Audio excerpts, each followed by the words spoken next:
Στη Γερμανία. Μαζί με τον προπονητή του μιλάει για τα όνειρά του αλλά και για τους επόμενους στόχους του. Μόδα τείνει να γίνει τον τελευταίο καιρό το άθλημα των μεικτών πολεμικών τεχνών. Ο Σεραίος πρωταθλητής Βλαδίμηρος Θεοφανίδης, ξεκινώντας από πολύ μικρό την ασχόληση με τις πολεμικές τέχνες, βρήκε την κλίση του στο νέο αυτό άθλημα για το οποίο μιλά με θαυμασμό. Έχω ξεκινήσει από τα 10 μου χρόνια να ξεκίνησα με την πάλη. Σταδιακά πέρασα στο τζούντο, στο σάμπο, κάπου ενδιάμεσα έκανα και άρση βαρών, τα πέρασα όλα τα αθλήματα αυτά τα βαριά. Και βρήκες την κλίση σου? Από μικρός ήθελα, αλλά ποτέ δεν είχα την ευκαιρία να παίξω σε κάτι τέτοιο όπως οι μεικτές πολεμικές τέχνες. Γνώρισα έναν άνθρωπο να μπορεί να με προωθήσει σε αυτό το άθλημα. Είναι ο Πέτρος Πετρόπουλος, ο οποίος σε διακοπές του εδώ έψαχνε γυμναστήριο να κάνει προπόνηση με την ευκαιρία και έτσι γνωριστήκαμε, του ζήτησα να παίξω και με πήρε μαζί του στη Γερμανία. Ο ίδιος, βλέποντας ότι το άθλημα δεν έχει μέλλον στην Ελλάδα, αποφάσισε να προπονηθεί στη Γερμανία. Ξεκίνησα να κάνω εδώ προπονήσεις, ξεκίνησα προετοιμασίες κτλ. Απλώς δεν είχα κάποιον να με προωθήσει και βρέθηκε αυτό το παιδί. Και τώρα τα τελευταία πόσο χρόνια ασχολείσαι με τις πολεμικές τέχνες αυτές? Με το συγκεκριμένο άθλημα τον τελευταίο χρόνο μπήκα πολύ δυναμικά. Ο επόμενος αγώνας ήταν ξανά στη Γερμανία, στην Κολονία, θυμάμαι χαρακτηριστικά. Έπαιξα με έναν Γάλλο πρωταθλητή. Το κέρδισα σε ένα λεπτό. Και παρότι το άθλημα είναι λίγο βίαιο, ο θαυμασμός πάντα υπάρχει. Εντάξει, το άθλημα είναι λίγο βίαιο. Δεν είναι... Κάποιοι δεν το ονομάζουν καν άθλημα. Επειδή είναι λίγο βίαιο. Αλλά εντάξει, υπάρχει θαυμασμός, εννοείται. Όλοι αυτοί που μπαίνουν εκεί μέσα είναι άξιοι θαυμασμού, γιατί είναι λίγο... Φορές που έχεις βγει από το γήπεδο, από το ring και να πονάς πάρα πολύ, να σου έρχεται να κλάψεις, να θες να σταματήσεις? Αυτό δεν μου έχει συμβεί, αλλά συνήθως όταν παίζεις εκείνη τη μέρα δεν καταλαβαίνεις τίποτα. Την επόμενη μέρα αρχίζεις και πονάς, ας πούμε. Με χτύπησε εδώ, με χτύπησε εκεί, αρχίζουν από την επόμενη μέρα. Εκείνη τη στιγμή δεν καταλαβαίνεις τίποτα. Για την υγεία σου φοβάσαι, για τη σωματική σου ακεραιότητα?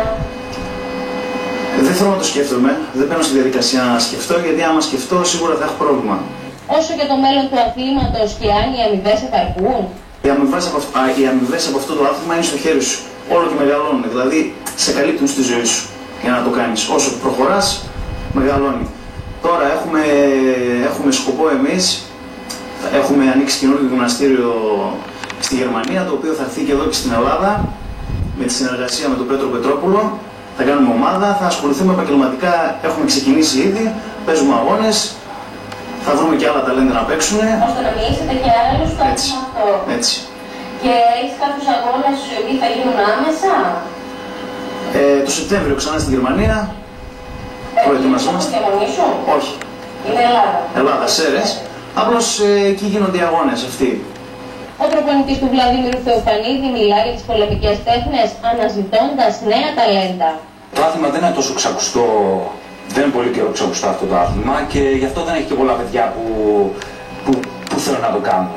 Αλλά τώρα τελευταία μέσω της τηλεόρασης, στα ξένα προγράμματα δείχνουν τους αγώνες και τυχαίνει το μαθαίνουν και θέλουν να κάνουν όπως και ο Βλαδίμηρος, που όταν τον γνώρισα μου είπε θέλει να κάνει τον αγώνα και ότι εντάξει, εγώ έχω την ικανότητα να τους προωθήσω στην Γερμανία.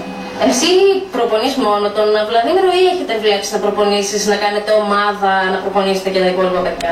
Εγώ ήδη προπονώ στη Γερμανία.